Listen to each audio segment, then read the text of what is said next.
Hey, this is Cameron, and welcome to the practice log. Your WWE villain champion is here, reigning champion villain. I don't know how the WWE works, but man, do I feel like a freaking villain this week. Hey everyone, thanks for stopping by. I know what the title of this video says. I'm not gonna apologize for anything though, because you know what? There are two winners of this beef that we just had, and it is Marcin and it is me. It's probably more so me, just from the sheer volume of views that I'm just not used to getting. I'm pretty sure everybody's happy though, so there will be no apologizing. I will accept thank yous though, and via email. Email's in the description if you want to reach out there. I don't offer guitar lessons, of course, as usual. Alright, sorry. Man, it's just been a crazy week. I've never had a YouTube week like this before. There was so much energy and so much hype for all these videos I've been putting out just on Marcin, just for this one little detail in his music video.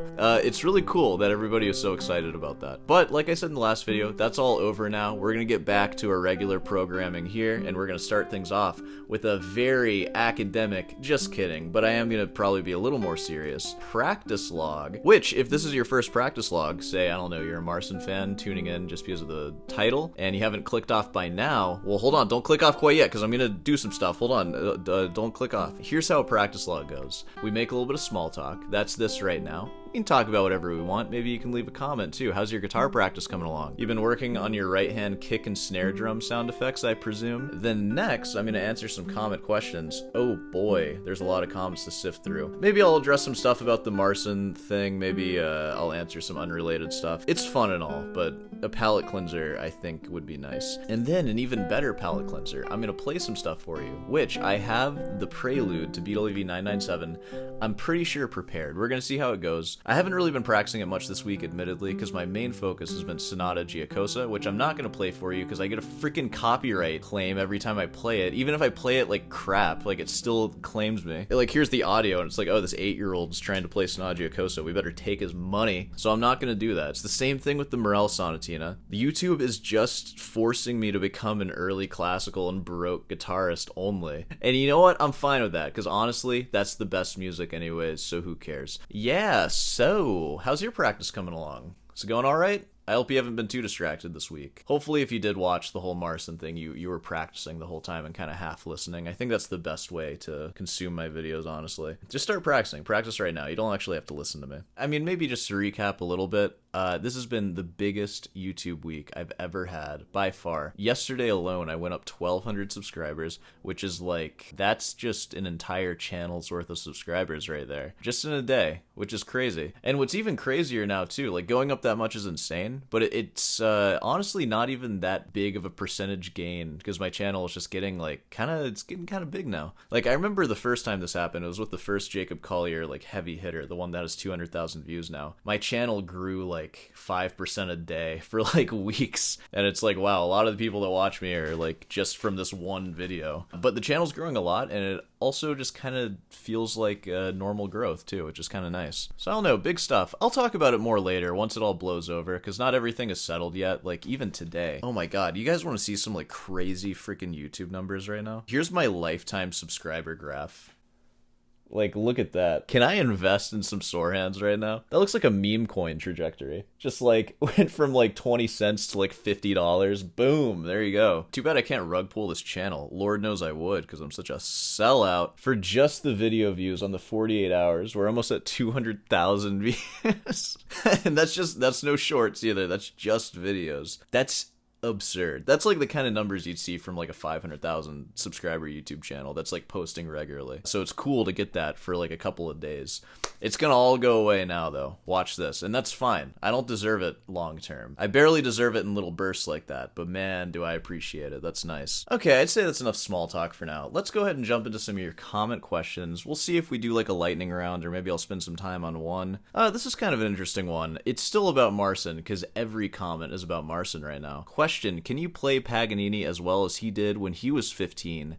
Doubt it. That is a really interesting question to ask a classical guitarist, because there's so much music to learn, but really, if you want to get to like the highest level of performance or just classical guitarists in general, you kind of have to specialize in like a couple of pieces for just years and years. That doesn't mean you can't learn a bunch of stuff, but generally you'll have a core repertoire that you kind of keep. If you're a lifelong classical guitarist, you'll keep it for decades, and you'll just keep refining it and refining it. Like, I've played a lot of pieces for a lot of years, and I think the Morel Sonatina, especially the first movement, is the one that I'm gonna kind of keep as like a potential competition rep for next semester. But I didn't start really getting my groove, especially that big fully diminished double stop scale thing. I didn't start getting really comfy with that until 2 years after actually learning how to play it. And that's true for a lot of competitive performers. Like, they say they'd never bring anything to competition until after at least a year of playing something, and a year is like a minimum. And this is actually another thing with classical guitar. If you play it, you will never not feel like a beginner taking on a big masterwork like that, and it's your first month playing it. If you actually try to piddle through the whole thing so early on, you're gonna play with such little nuance, such little dexterity, because this is the hardest music that can be played on the guitar. I don't want to hear it. Now, I know guitar in general is hard and there's tons of styles to play, but classical, the most research has gone into technique just because it's so freaking hard to play. It's just difficult. It is. So to answer your question, could I play the Paganini as well as him when he was 15? Like, I don't know, give me a couple of years to work up the chops for it and actually learn the piece. I could probably do something comparable, you know? Like, again, the Morel Sonatina, it took years to work up the chops for that. And I bet you or anyone else who doesn't play that piece can't play that very easily. It takes a long time. It's hard. So I guess asking the question, like, can you play this like that? And it's like, no. But the more you learn, you kind of build up your potential to eventually play stuff like that. And, yeah, I could probably play a Paganini Caprice. Like, I played music of equal difficulty. Sure, it would take years though. Like, it's a hard piece. It seems really hard. I was really impressed by Marston's video when he was 15. It's clear that he practiced his face off at a very young age, and he was also just gifted for it too. Judging a classical guitarist based on how they play a piece that they haven't been playing for very long, it just isn't really an accurate depiction of what they can actually do. And I've played a lot of different styles of guitar, and it seems the most true for classical guitar. Because I feel like for any other style, like let's say you're a jazzer, like even if you don't know any tunes off the top of your head, you're so ingrained to be able to solo in 2-5-1s and like descending fifths and stuff that you could still rip a nice solo even if you forgot every head that you ever learned. Same thing with bluegrass. Like, even if you don't know any songs, you could still play the guitar and like improvise something that's basically a song. Because what are those songs really? It's just chords and strumming, and then it's just a melody on top. Classical ain't that. These classical pieces that we've kind of put a part of the classical guitar canon, they're all masterworks, and you're not going to emulate them just because you learned them like 10 years ago. They're not simple, they're extremely nuanced, and there's a lot to them. Like, if you learned Capriccio Arabe 10 years ago and then you try to improvise something like Capriccio Arabe, it's going to just be crap. It's gonna be nothing. But you could have learned like any jazz tune, Fly Me to the Moon, and you learned how to solo over it and you were really proficient in it. First, you would never forget the head because it's so intuitive to the chord progression, right? But you would never forget the chords to it, you know? Like, you would never forget just how to connect chord tones if you worked on that so hard. Like, final example, you could take the best classical guitarist on earth. Like, take David Russell versus take like me, or even someone worse than me. Give me or someone else 10 years to learn a fugue versus David Russell 1 day to learn a fugue. It doesn't matter that he's the best. It's just not enough time to get that much music out. And honestly, I'm saying that David Russell probably would still sound better than me, or especially someone worse than me. But hopefully you get my point there. The amount of work that David has put into his craft is not going to be shown on day one of learning that fugue, regardless, even if it is better than me. Did I answer your question? Probably not. Alright, moving on. I kind of have to get creative with these Marston questions. I need to spin them into something that's not just me like, oh, I could do that. I don't know. But yeah, I guess maybe final things to take from that. Maybe that can be kind of refreshing if you play classical guitar. You sort of become a beginner again, and maybe it's worth thinking about those beginner fundamentals every time you learn a new piece. Like, think about exactly how your finger is moving between notes. When does the finger holding down a bass note lift as you're going to the next bass note? You know, is it on the second beat? Is it on the and of 2? Is it on 3? The and of 3? Like, where exactly are you lifting? And if you want to connect it, say the next bass note's on 4, are you going to lift on the and of 3? Are you going to lift like right before 4? Are you using the same finger to like hop, or is it a really smooth, seamless transition? If so, are you transferring the weight? Like, say you're playing a C to an E or something, like C, and then right as E plays, C just lifts up, and it's just this perfect, seamless transition. These are fundamental things that you should think about at any stage, and they might feel like kind of beginner, like how I changed from C to E. That's the stuff that sticks in your hands on day one. You play it sloppy, it's going to be sloppy for years, you know? So it's a fresh start when you start something new. It's kind of like me with the Prelude. Like, I've told this story before, but I've been working on the Fugue of 1001 for like several years now, and I play it pretty well. But having worked on the Prelude, what you're about to hear with the teacher pretty much exclusively, I played both those pieces for him back to back, and he said if he was a judge, the Prelude's winning. Even though the Fugue is harder and I have it better memorized, just the nuance, like, I just wasn't thinking the same when I was learning it, and it shows. I have to completely rework it now. Alright, I think that's enough comments for now. We'll talk more later, of course. Expect a couple of practice logs. I think I have a lot of practice to share right now. But, without further ado, let's go ahead and jump into the Prelude. I think I'm just gonna warm up and practice a bit before, but I'm gonna cut right to me actually performing it. So, I will see you on the other side.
I think I did like 7 or 8 takes of that, and they started off really slow, and they started getting faster and faster. And I think I'm just going to show you the last one, which was like the fastest and probably the most exciting. There were a couple of moments in there. I definitely need to slow practice that. Something that's been really good for that piece, 60 beats per minute for the 16th note. I know 16th notes, right? Don't worry. It takes like 10 minutes to go through the whole thing, but man, it really tests your memory. Thinking through like what fingers you're using and all that and when you lift stuff. So that one's feeling like relatively solid. I still need to just, like I said, let it sit for like another year or so. And that one will be pretty solid, I think. So, after this, I'm just going to get right back to practicing the Rodrigo. I'm going to start looking at the fugue for 997 as well. And sorry, I feel like I'm talking a little more hushed right now, because Heather is teaching in the other room, so I'm trying to be quiet and not bother her. Yeah. Any questions about that? Feeling good? Alright, let's go ahead and wrap this one up here. Hey, well, of course, if you made it this far, be sure to subscribe and leave a like. If you don't know about the Marson beef, maybe check that out. That was kind of a fun time. Also, feel free to watch the other videos as well. Not taking lessons right now, of course, but I know plenty of people who are, so if you want to be connected with somebody good, let me know, and I'll hook you up with that. Of course, head on down over to Rutin's Delight. I don't know if you can even see any of Rutin's Delight. There's one shirt there. I need to do some laundry. That's really the issue there. And yeah, that pretty much covers it. Alright, well, I'll see you in the next one.